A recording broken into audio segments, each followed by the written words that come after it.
Hi, good afternoon, everyone. Welcome to the Mindly Weekly webinar where we talk about things that are a bit tough to talk about. Today, we have a bunch of questions submitted on the anonymous link. You can see the anonymous link on the bottom right. This is a link we created so that you can ask a question without worrying about revealing who you are.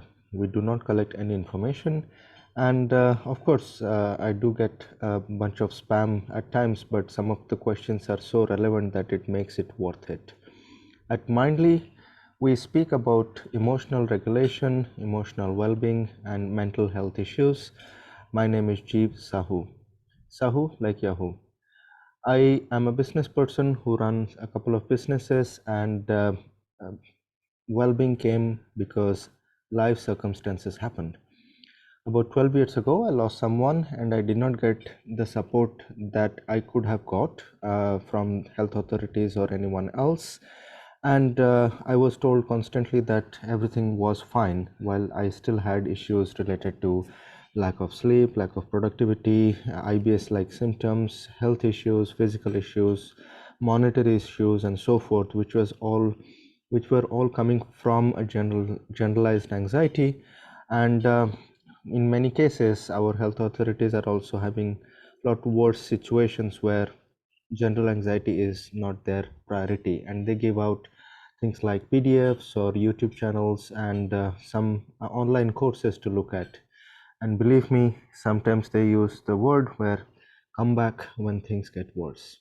Well, this is a topic which becomes smaller the more we share.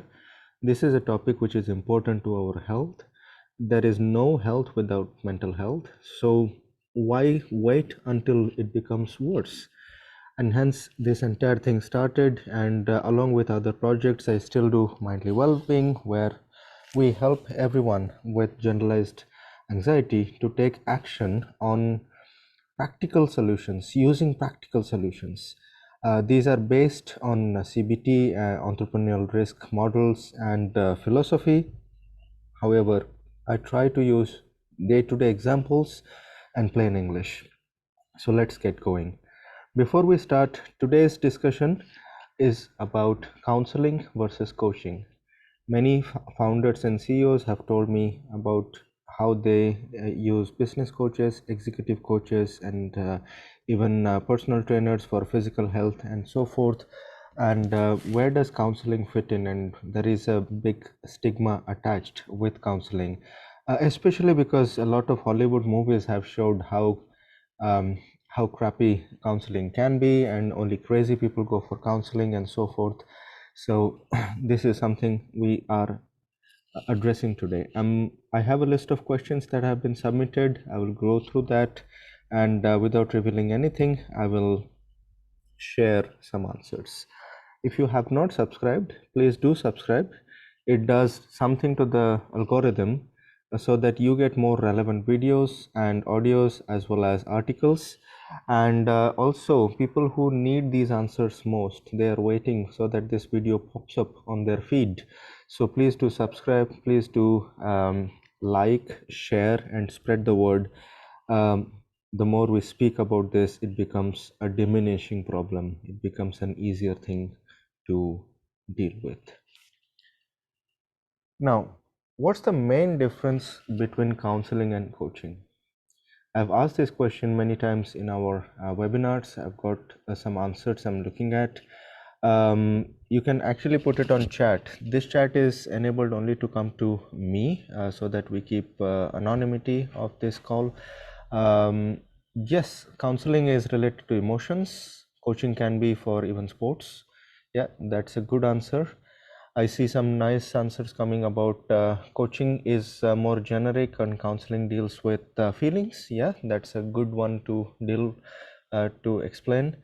Yeah, coaching is more formal, counseling is more personal. That's a good one to see. Brilliant answers, everyone. Thank you for sharing your answers. In fact, one of the key things I share is the timeline. Counseling deals with what happened in the past. It helps us process the past. It helps us become independent of the past. And coaching is about the future, and the present moment is between the two. When you approach an executive coach, a business coach, one of the first things you start with, where do you want to go? What's your goal? So let's say in a business, my goal is to increase my business revenue by 2 times 2x in the next 12 months. That's a very specific goal in the future. And can we create a roadmap from now until the future goals are achieved? And it could be one goal, it could be a set of goals, and there is a gap analysis. We'll actually see the steps in coaching in a moment in some slides coming. However, you know a goal, you know what to do, you have tried 4 times, and each time something or the other is happening, and there is something blocking or stopping or not letting you be the best version. These are the same words being used even in coaching, but maybe there is something from the past that is blocking us. There's something needs to be processed. In coaching, they use topics such as mental blocks or mindset and so forth, but each one of these blocks and mindset relates to a feeling and emotion and a memory from the past, maybe a habit from the past. We have had clients where they talk about bullying as a child, as a 10-year-old when they were bullied, and in the boardroom, the founder is facing the same kind of triggers that are coming. Even the smell of coffee can trigger some memories from something that might have happened in the past. And if they have not been processed, what has happened is it goes through the anxiety distraction cycle, where in the past it made you feel uncomfortable. Then you might have done something like read a book or switch the topic or watch Netflix movie or watch a motivational thing on YouTube, but you never processed the actual hurt that happened. And especially because these are hurts of the emotion, of the mind. Nobody saw those hurt. Nobody knew that you got hurt or I got hurt or someone else got hurt. When we are growing up as teenagers, they might have felt as jokes. Oh, these things happen. In fact, recently we did a workshop where there were a group of boys saying things which were actually very hurtful, but they did not realize it until it was pointed it out. So it was a bit of ignorance on their part or education on our part for them to help them understand that this can be very, very hurtful and can become life scarring moments. So, counseling helps us face these issues, process these feelings, and overcome it. Make you the bigger, stronger, better, more original version. Because as a baby, you were not hurt with these exact bullying or situations. As a child, you were already courageous until somebody told you otherwise, until somebody taught you to be not courageous or be scared of. Counseling deals with the past. That's one key difference between counseling and coaching. Counseling is about taking care of what happened in the past and fixing it, processing it, overcoming it, or going beyond it so that you could actually do more with coaching. Think of it again using the physical example. If someone has been, let's say, smoking for a while and it has deteriorated their health, physical coaching can help them achieve a goal. Let's say they want to run 5 kilometers in a specific duration of time, but the past has affected, and that smoking could have been related to emotion as well as chemicals because it creates a chemical memory in your body as well. Counseling is about how to take care of the past pattern. Coaching is from here to there, how it can go from now until a future goal is achieved. Now, for the past pattern, if you have been following our webinars, I'm looking at a question that has popped up like, what are the main reasons these things keep coming back? And thanks for asking that. We have actually addressed it in the past, and let me show you the main reasons. And I focus on general anxiety, but these can be extrapolated to other reasons as well. But let me stick with general anxiety. These situations come from trauma that have not been addressed. Many a times, looking at movies and TV and so forth, we might think trauma might be something horrific or something to do with terrorism or something extremely violation of personal space and so forth. I mean, really bad thing. But trauma can be there even in smaller things like we did have a client where a very friendly dog attacked her at the age of 11. The dog was being very playful. There was no injury, but it was a huge trauma to the person, which was completely ignored by the grown-ups at that moment.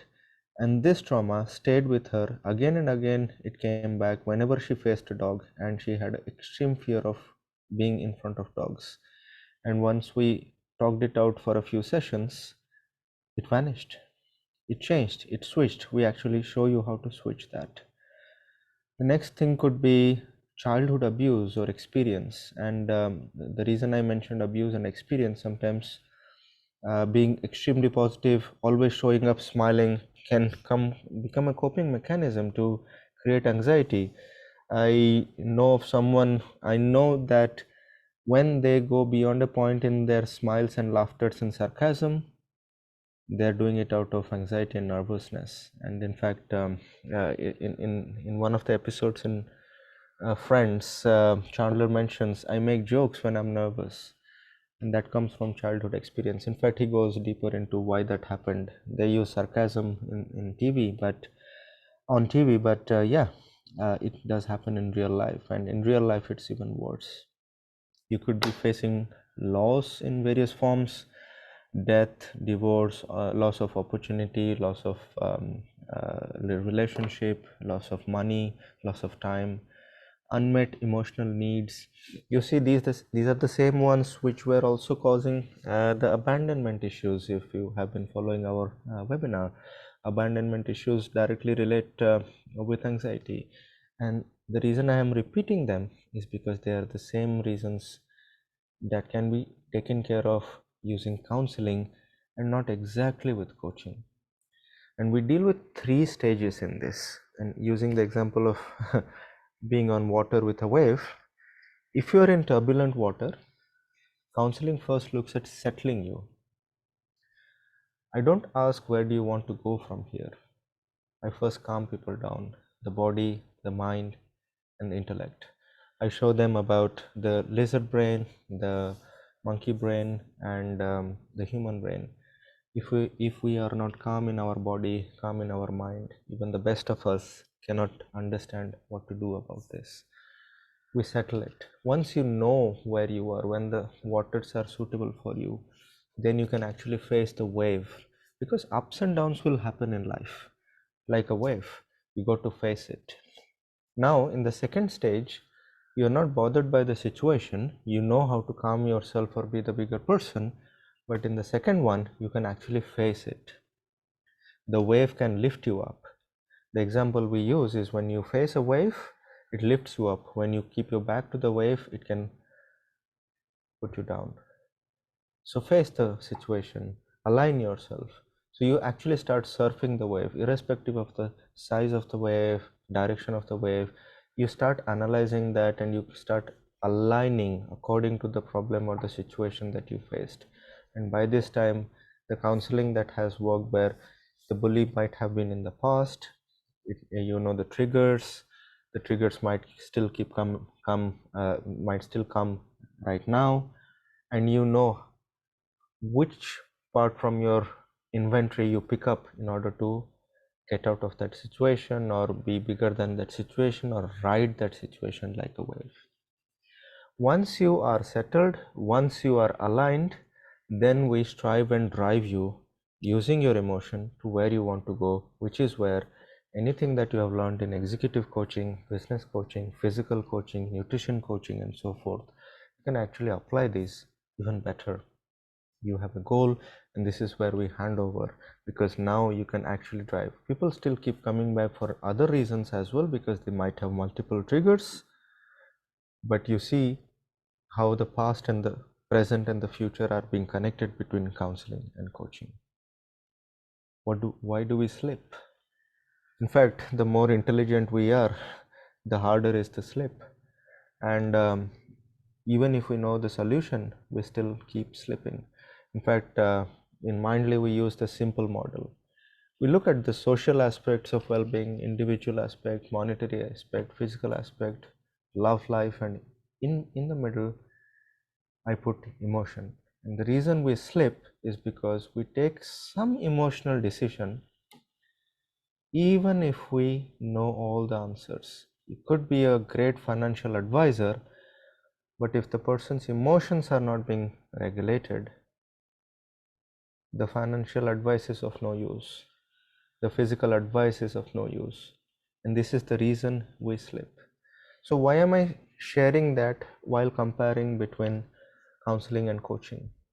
Coaching can give you a roadmap, but counseling is actually helping you understand why you are not able to follow your decision and why your emotions are getting the better of you.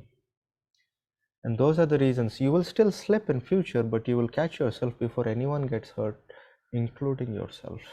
And this is where counseling, general counseling, is really, really helpful. So please don't think of it as a stigma or as a therapy or as something stupid that you see in movies. Think of it as processing something that is going to enable you to even go faster in life. These are the generic steps in coaching that we use. We start from the present moment. Even if you have any past situations, that is taken care of with counseling. But as far as coaching is concerned, we start from now, we analyze where we are, we can share feedback, we set goals. The key thought is, key feeling is curiosity. Engage in inquiry, engage in curiosity, set goals, and create a plan from now to there. And you guys must have seen the SMART method, where you got to be specific, the goal has to be measurable, achievable, realistic, and time bound, so that you can go step by step by step. And each step the coach actually recognizes improvements and is also very clear in sharing where why things are not improving as well.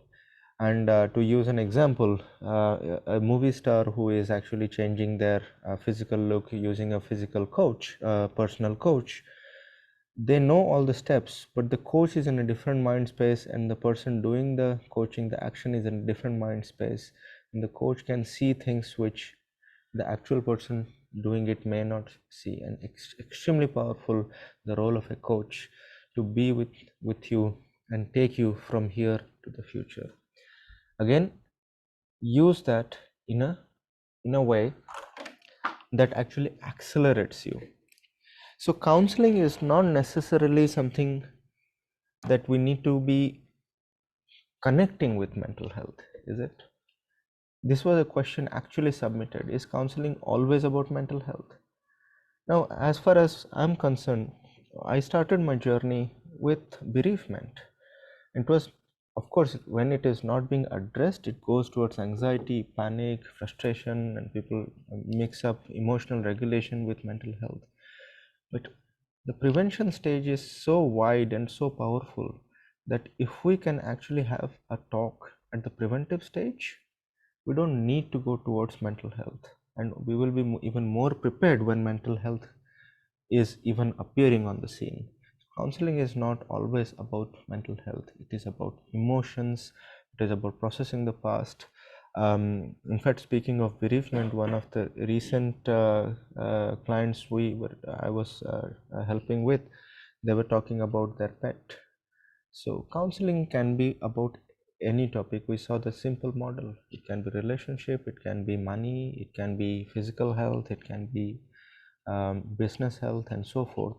But there is something in the past which is not helping you regulate your emotion, sway away from your decisions. You know what is the answer, but you're not able to follow it with strength. And counseling actually clears up all those blocks for you and helps you process it. If you see overwhelm, if you see burnout, emotional breakdown, somebody is normally calm and today is not, worried about things external to them like the money, economy, dealing with uncertainty, you can contact us. You can actually contact anybody in your neighbor, in your surrounding, in your company, and start talking about it. Counseling and coaching, they go hand in hand, and they can actually help you. So let's not be shameful about this. Let's not be hesitant. The more we are quiet about this, it becomes a bigger and bigger problem. The more we start talking about it, it becomes a smaller and smaller problem. Um, yes, I'm just going through a few more questions that have popped up on the chat over here. Yes, counseling can be done for any ages, both counseling and coaching. We have to take it on a case-by-case situation. As a simple example, we do have counseling and coaching in schools, and of course that is completely different from what we do with founders as well, or someone dealing with bereavement or separation would have a completely different situation. Very young children might not be suitable for this situation, but again, it is a case by case answer on that. And age is not necessarily a factor. Understanding is a factor. Feeling safe is a factor. We are here to feel safe. If you do all the steps but you are still not feeling safe, I believe there is still something wrong. So have a double think about that. In fact, speaking of sharing and thinking, please keep talking, share your comments, share this video with other people. And I know these videos are a bit longer and we have even shorter ones. So keep sharing this, keep talking about it, and then it can actually become a day-to-day topic to deal with, like physical health, so that we can actually have a wonderful society managing really well with our emotional regulation and mental well-being. Keep taking care, keep your own oxygen mask first, and goodbye for now.